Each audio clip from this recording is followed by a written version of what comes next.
Yo guys, Luke's here. Today we're going to be going over the platformer section of my Switch collection. Yeah, I'm tongue-tied today. Let's just get started. Ori and the Blind Forest. So, the only reason I got an Xbox One was because of Ori and the Blind Forest. And I actually ended up getting rid of my Xbox One years ago. Not going to tell that whole story. But, anyway, so I got Ori and the Blind Forest when it popped off on, being digital on the Switch. I was like, okay, that's awesome. I went and bought it, played some of it.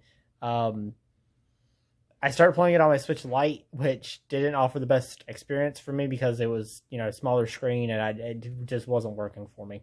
So anyway, physical came out in December of 2020, if you guys didn't know. I grabbed that up and I played, I don't remember how many hours, like 5 or 6 hours so far.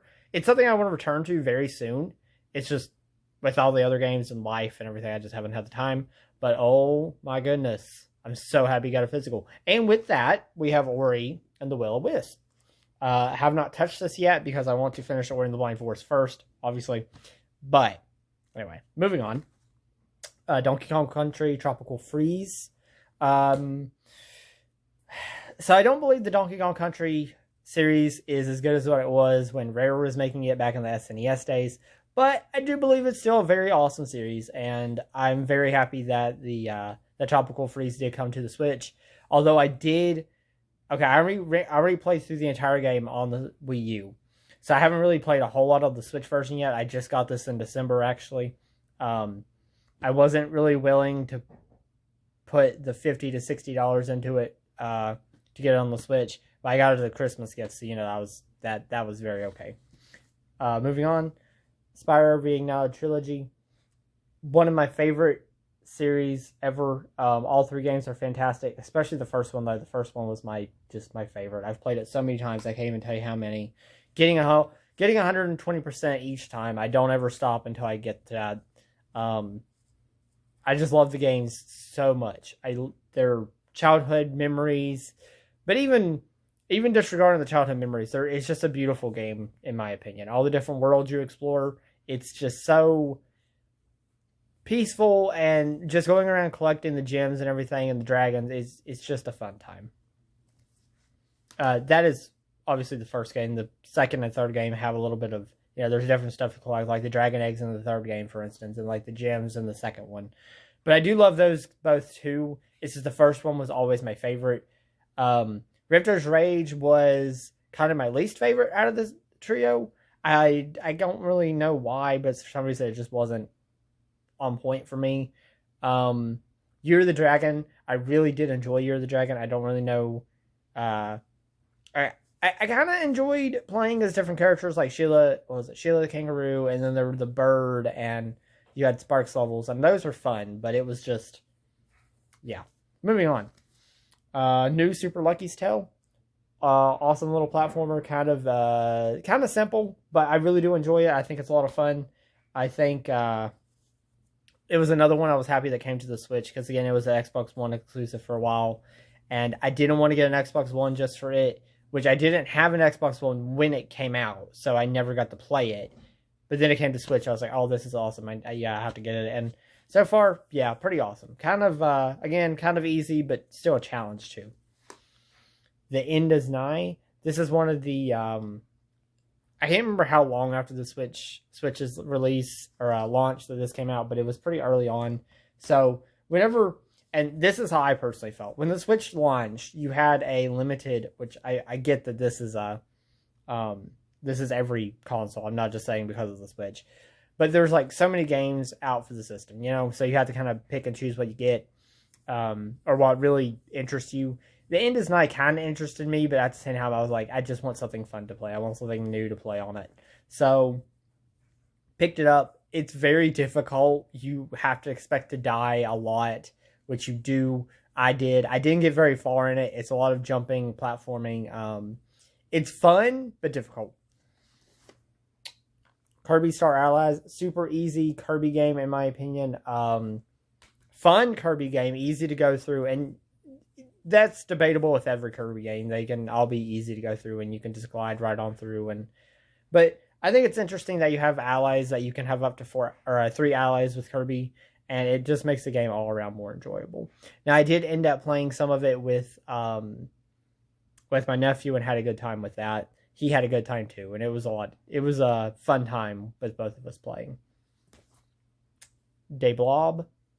This is a kind of like a it is a platformer, but you're dealing with collars and you're going around and like attacking enemies to get collars to make Blob a collar, and then you're painting buildings, and the more you paint, the more points you get, and once you reach so much like of a paint percentage or so many points, you open up the next area and so forth and so on. There's a second game to that, and I never actually got it.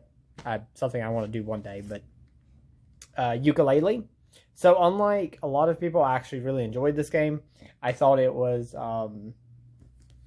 very... It is a Banjo-Kazooie special successor. Now, no, I don't think it's as good as Banjo-Kazooie, but I do think it's worth playing. And if you don't know, it had a limited run games release, which is exactly what this is. And yeah, overall, I think it's fun. Definitely, if you're a Banjo-Kazooie fan, definitely check it out. If you haven't already checked it out. But anyway, moving on. New Super Mario Bros. U Deluxe. Yeah. So surprisingly, when this released on the Wii U, I wasn't really that crazy about it. I thought it was okay. Don't get me wrong. I do enjoy 2D platforming Mario very much. It's still, a very favorite platforming game for me. But I kind of lean toward the 3D Mario games now more than I do the 2D. And I think it's just because I got so used to them and I just really enjoy them. I think they're really awesome. They're some of them are very different from the others, and I think that's what I enjoy about them. Looking at Super Mario 3D World plus Bowser's Fury. I always say Furry. Oh my god, Fury. I did talk about that one a bit in my recent Pick It video, but I will still say that 3D World is a wonderful game. I thought it was awesome. I loved the inclusion of the cat suit, and Bowser's Fury is an awesome 3D open world Mario game. Again, I still agree with my friend who said that he had wished that it had taken more of Odyssey's control scheme and not 3D World. I do agree with that still, but still an awesome game. Super Mario Maker 2. I haven't really spent a lot of time with that, and the reason being is internet. Every time I've tried to connect to a level or do anything, it always disconnects. I think it's a combination of the issues the Switch had plus my internet. They just don't meet all the time, like they don't meet in the middle. So there's that. I did have some fun with the levels people create, and I think it's awesome if you can get it to work, because I think people create some awesome levels on it. I haven't played for a long time. I wish I could, but Super Mario 3D All-Stars. Now, some people were really upset about this game when it came out because it wasn't, they didn't really remake anything. Okay, hang on. Mario Galaxy was an HD remake. Sunshine and 64 were pretty much the same games pulled out of the Wii and pulled out of the GameCube and pulled out of the 64. They're pretty much the exact same versions. The 64 game actually was the actual 64 game and not the DS version with the updated graphics and the better control scheme, which I found kind of lazy on Nintendo's part, but it is what it is. I'm just going to be honest. I don't really care that much. I like 64, but if I have to be honest with you, I was more excited for Sunshine. I've already played, I don't know, I think I'm like 25 or 30 sprites into Sunshine and like 20 stars into Galaxy. So I can't really, definitely the ones I spend more time on. And Galaxy plays so much better on the Switch, to be honest. I hated the Wii's controls, like shaking the controller to make them spin. That just wasn't working for me. So yeah, worth it. To me, $60 for Sunshine and Galaxy Online, very awesome. Still disappointed we didn't get Galaxy 2, but I'm not really that concerned over that. Super Mario Odyssey. To be honest, I love the game. I think it's a lot of fun, but honestly, did we need that many freaking moons to collect? I think it was too many. Like, what, 999? Like, I ain't spending all that time collecting 999 moons. I'm just going to be honest with you. I collected 150, 170. I gave up. I didn't really care anymore. Fun game, lots of fun, fun platforming, but I don't care about all those collectibles. Moving on. Last few games here. Shantae Half Genie Hero Ultimate Edition. I've been a Shantae fan ever since Pirate's Curse. I bought it digitally and then later bought it on the 3DS. I would love to get a physical Switch version, but that ain't going to happen for a long time, though it's expensive. But anyway, Half Genie Hero, in my opinion, fun game. I think it kept a lot of the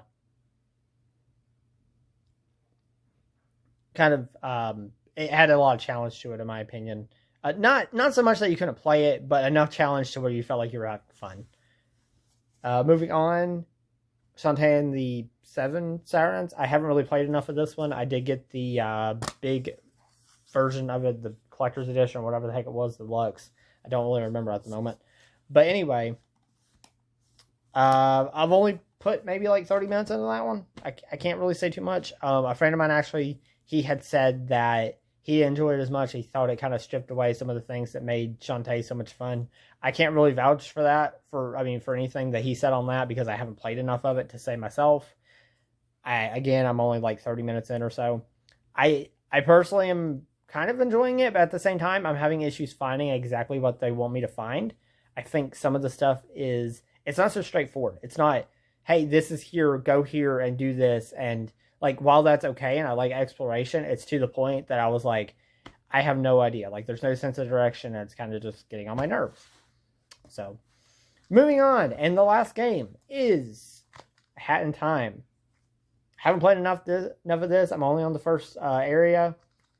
I do think I have some awesome platforming. I already am loving it as far as that goes.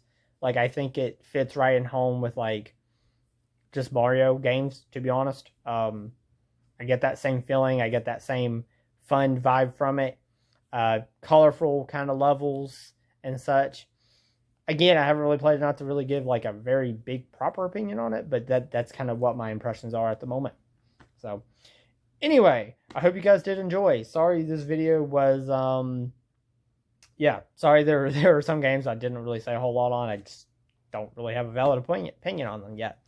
So anywho, make sure to like the video, subscribe to me if you want to see more content. Check out the other Switch videos. I will have them all in a playlist for you to watch for my collection.